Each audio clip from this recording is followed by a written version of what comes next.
Chapter 15, Birchbark Campground in North Dakota. A bonfire blazed in the center of a patch of bare gravel ringed by trees and bushes. Campers sitting in lawn chairs circled the fire as they sang to the sky. Several campers were playing acoustic guitars, one bouncing a tambourine, another wailing on a harmonica. Casey watched from the shadows of a tree as Truckee led a heartfelt rendition of Home on the Range, the first line of the song making him think of Manitou roaming around the prairie lands. This was Casey's first time hanging out by the communal campfire. He recognized many of the campers and wondered if they were all long-term residents like Truckee. When the song finished, Casey clapped as he stepped out of the shadows. "You guys sound great." "The birthday boy has finally arrived." Truckee jumped out of his seat. "Okay, just like we practiced, everyone." The group burst into a hearty rendition of Happy Birthday to You. Casey thought they sounded like a well-seasoned choir. Truckee must have had them practice a few times before his arrival. When they finished, he gave a slight bow. "Thanks, everyone. That was wonderful. Grab a beer and have a seat." Truckee motioned to a chest filled with ice and beer bottles. "Brought an extra chair for you." Casey grabbed a beer and sat down next to Truckee. He looked at the diverse faces around the campfire. "It's nice to officially meet everyone. I guess I was missing out." A smattering of welcomes and howdy-doos followed from the others. "You've been missing out, all right," Truckee said. "This here's the best group of ragtag jokers, killers, sinners, and all-around no-good misfits I've ever had the pleasure of calling my own." "That must make you the mayor." Casey winked at Truckee and the others laughed. "Oh, Clemmy, give him his birthday treat." An attractive woman sitting next to Casey pulled a metal rod out of the fire with a marshmallow roasted to perfection, a golden hue encapsulating the white gelatin inside. She wedged it between two pieces of Hershey's and graham cracker and handed it to him. "Happy birthday, Casey, from the whole town of Birchbark Campground." "That means a lot." Casey took the s'more and bit into it. You're a s'more master," he said through a mouthful. "Thanks, I try." "One of her many talents," Truckee said. "Clemmy's also the one I mentioned who dated Geronimo, so now's your chance to get the inside scoop on him for that internship you were talking about." "I wouldn't say date. We usually just hung out at one of the private lounges at the Dakota Club when he's in town." "What's he like when he's not on stage or in front of a camera?" Casey asked. Clemmy leaned toward him. She had bright auburn hair. "He's ultra competitive, like a professional athlete might be in a playoff game. And he's obsessed with oil. It's all he talks about. I swear he's more into crude oil than me." "More job security for me," Truckee said. "The oil thing bothers me." Casey took another bite of his s'more. "But I liked and followed Geronimo before he went viral on social media. I used to read articles about him growing up when I was big into treasure hunting before he got so popular." Truckee snapped his fingers. "You sound just like one of those band groupies who love to tell people they were loyal fans before the band became famous."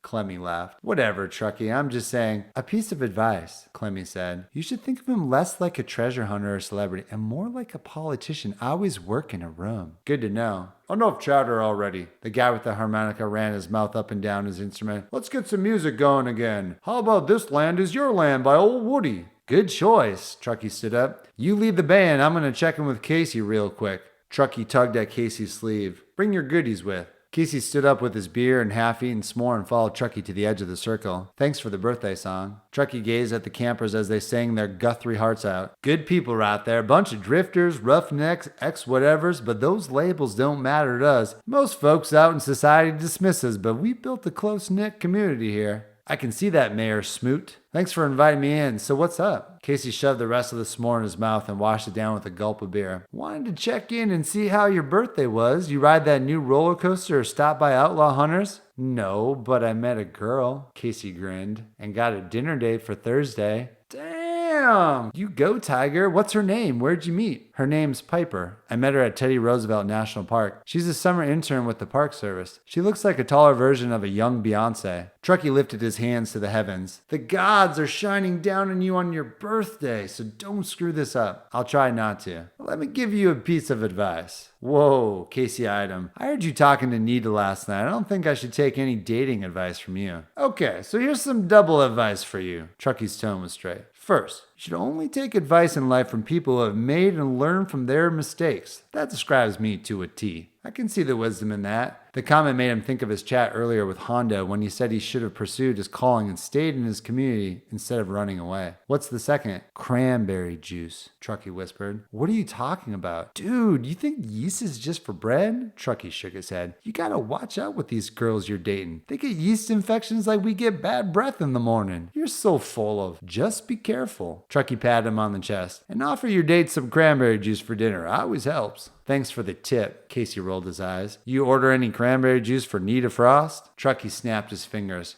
Come to think of it, I haven't yet. Maybe she's not thinking clearly with all that yeast bubbling inside her body. Seriously though, you have a good birthday? Casey thought about his run-in with the man who killed Manitoad's mother. If he would have lunged at him, it would have been his last birthday. He had to think of a way of bringing him to justice and to do it before summer ended. But how? Hello? Anyone there? Truckee nudged him. If you're thinking about stripping down to your birthday suit and streaking out to the river, all I have to say is, I want in.